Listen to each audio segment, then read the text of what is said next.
Mesdames et messieurs, merci de nous rejoindre sur les antennes de la télévision nationale. Vous êtes les bienvenus dans cette édition d'information.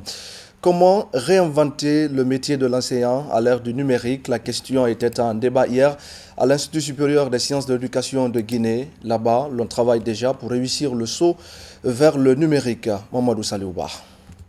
Dans cet institut de formation des formateurs, une mutation est en cours dans la pratique pédagogique. Ces professionnels de l'enseignement débattent sur l'intégration des technologies dans la formation académique. Avec ce spécialiste des technologies, les avantages du numérique dans l'enseignement sont passés en revue. Dans la plupart des cas, on enseigne un peu comme un expert. On se focalise beaucoup plus sur la transmission des compétences. Alors qu'au XXIe siècle, les étudiants ont tout ce qu'ils ont besoin comme connaissance. Ça veut dire qu'un enseignant actuellement là, il ne faut plus se limiter simplement à la transmission des compétences, mais plutôt à la transmission effectivement aussi des caractères qui peuvent sécuriser ces compétences-là. L'approche classique n'est pas une approche à rejeter, mais il faut l'améliorer. Il faut la renforcer par d'autres outils, d'autres concepts, par d'autres façons d'approcher la réalité. Et je crois qu'aujourd'hui, le numérique est incontournable dans tout ce que l'homme fait. Pour réussir la transition vers le numérique, les enseignants de l'ISEG suivent une session de mise à niveau. Une formation pour outiller les formateurs à l'utilisation du numérique dans la transmission du savoir. Déjà, l'institution est dotée d'une plateforme pour les cours à distance. Nous avons beaucoup d'opportunités maintenant qui s'offrent à nous. Il faut passer du livresque au numérique. Rester à distance, transmettre son savoir, enseigner son savoir. Avec le numérique, nous pouvons donner des cours même quand il y a du retard. Alors que l'université guinéenne fait face à la pandémie de Covid-19 et à la pléthore dans les amphithéâtres, les plateformes didactiques devraient garantir la continuité pédagogique. Des vivres et des kits sanitaires pour l'orphelinat d'Imakane dans la préfecture de Koya. Le geste est de la coordination de l'association Africa Femmes Performantes. La remise a eu lieu ce samedi en présence des représentants du ministère de l'Action sociale et des autorités locales. Mangué Dantoumassouma. Ce don est composé de bavettes, des kits de lavage des mains, des sacs de riz et des matelas. Un geste de la coordination nationale de l'association Africa Femmes Performantes AFP qui vole au secours de l'orphelinat d'Imakane dans la sous-préfecture de Manéa, victime d'incendie le mois de mars dernier. C'est une femme qui gère l'orphelinat. En plus, ce qui nous a beaucoup motivés, c'est quand cette femme est venue à Koya et qu'elle est venue vers l'éducation pour demander de l'aide. Et je me suis dit qu'elle pense à la scolarité des enfants et on a réglé ce problème. C'est l'occasion pour moi de remercier les fondateurs qui ont accepté ces enfants. Et vous voyez qu'il y a plus de 35 âmes ici. Donc on s'est dit qu'il faut faire une cotisation personnelle. C'est une cotisation de tous les membres de l'AFP pour venir voir notre sœur, l'encourager, pour lui dire qu'elle n'est pas seule, pour interpeller aussi d'autres associations et notre gouvernement. Réconforté par la nature de l'assistance qui redonne espoir de vie à plus d'une trentaine d'enfants vulnérables, le représentant du département des affaires sociales a promis une réaction positive prochaine de sa tutelle en faveur de ce centre. Je vous remercie pour ce que vous venez de poser comme acte à des enfants que vous ne connaissez pas, mais qui sont aussi vos enfants. C'est aussi votre apport pour le développement de ce pays. Parce que nul ne peut aujourd'hui dire quels seront ces enfants demain. Merci, au nom de Madame la Ministre, au nom du Monsieur le Directeur National, au nom du ministère de l'Action sociale et au nom du gouvernement guinéen. Ce don de l'association African Femmes Performantes pourrait être sans doute le début d'une série d'assistances multiformes qui portera le sourire à tous ces bénéficiaires qui s'en réjouissent. L'association des femmes ONG Femmes Performantes de Guinée pense à nous. Nous ne pouvons que le remercier. Donc rien que de les voir venir vers nous, nous rend heureuses. Notre local est vraiment menacé par le dégapissement. Et avant le dégapissement, il y a eu aussi l'incendie. Nous sommes dans cet incendie en cherchant les personnes de bonne volonté à nous aider. Créé en 1993, ce centre d'Imakane de Mania, en plus de l'encadrement social, offre également des opportunités d'éducation aux enfants grâce à l'implication de la directrice préfectorale de l'éducation et quelques fondateurs des écoles privées de la préfecture de Koya.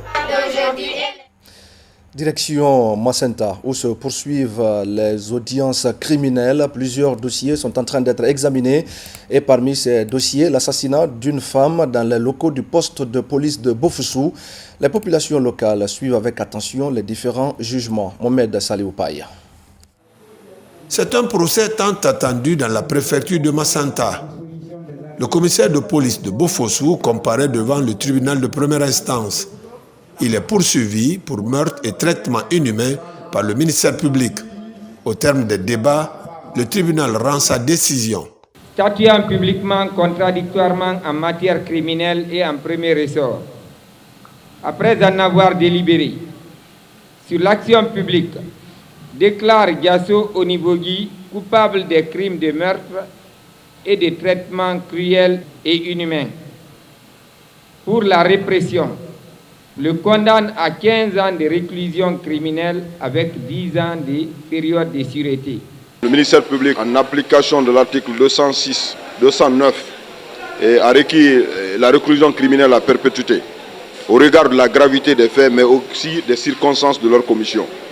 Mais le tribunal étant souverain, a ramené cette peine à 15 ans de réclusion criminelle. Je ne peux que me réjouir puisque les chefs de poursuite qui étaient articulés contre lui ont été retenus. Si l'avocat de la défense se réjouit de la peine minimale prononcée à l'encontre de son client, les populations locales mobilisées derrière la partie civile apprécient aussi le verdict.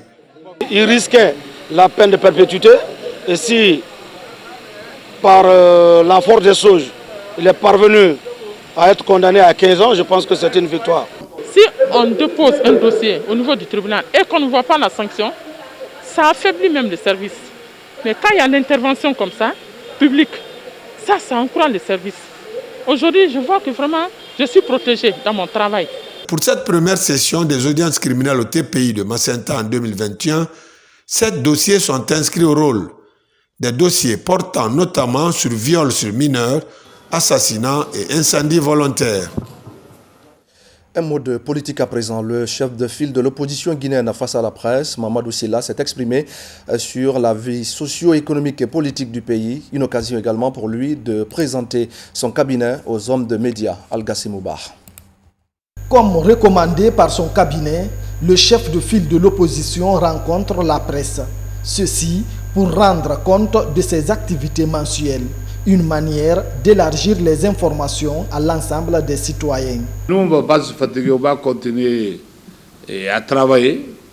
Et c'est pourquoi on a dit qu'on va rendre compte. Il y a le voie média, quand même, on peut toujours publier de tout ce qu'on a fait pour que le peuple puisse savoir exactement et que le chef de file est en train de travailler avec son cabinet. Ce point de presse a été une occasion pour le cabinet du chef de file de l'opposition de toucher du doigt les réalités de la vie socio-économique et politique du pays. En tant que chef de file de l'opposition, nous nous rangeons du côté du peuple. Seules les populations guident nos actes et nos décisions. Et nous réitérons avec énergie la nécessité d'engager ce dialogue national pour être à l'écoute de la population et apporter des réponses pertinentes à ses attentes et à ses aspirations. Cette rencontre entre le cabinet du chef de file de l'opposition et la presse est à sa 3e série. Lutte contre la cybercriminalité. Un individu vient de tomber dans les filets des services de sécurité. Il est entre autres accusé d'usurpation d'identité. Un autre est également interpellé pour trafic de chanvre indien. Ils viennent tous d'être présentés à la presse à Conakry. Marcel Massandouno, notre correspondant de la presse militaire. L'usurpation d'identité, le faux et usage de faux et trafic d'influence C'est le cadre de figure de ce présumé arnaqueur sur les réseaux sociaux. Âgé de 19 ans, Mambi Kaba est aussi élève de la 11e année sciences sociales au lycée Hadjambalou de Bonfi. Ce garçon reconnaît avoir porté le nom du colonel Bala Samoura sur son profil Facebook en vue d'arnaquer les femmes et satisfaire sa curiosité sexuelle. Ce monsieur-là m'a envoyé l'invitation sur ces deux comptes. Premièrement, il m'a écrit, il m'a salué. J'ai dit, c'est Bala Samoura. Il m'a dit oui. J'ai dit, ok, c'est bien. J'ai dit, ah monsieur, est-ce que c'est Bala Samoura?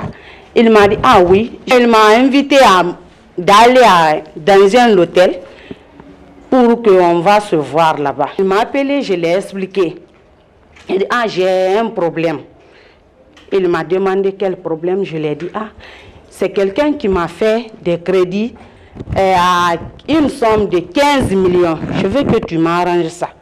Il m'a dit, il n'y a pas de problème. Je veux que tu me fasses du plaisir d'abord avant d'arranger ton problème. Cet autre présumé trafiquant a été arrêté avec plus de 600 kg de chanvre indien par la région spéciale de la gendarmerie de Conakry et mis à la disposition de la brigade de recherche de Matam pour des fins d'enquête. Ces deux présumés seront traduits devant la juridiction de Mafanko pour répondre de leurs actes.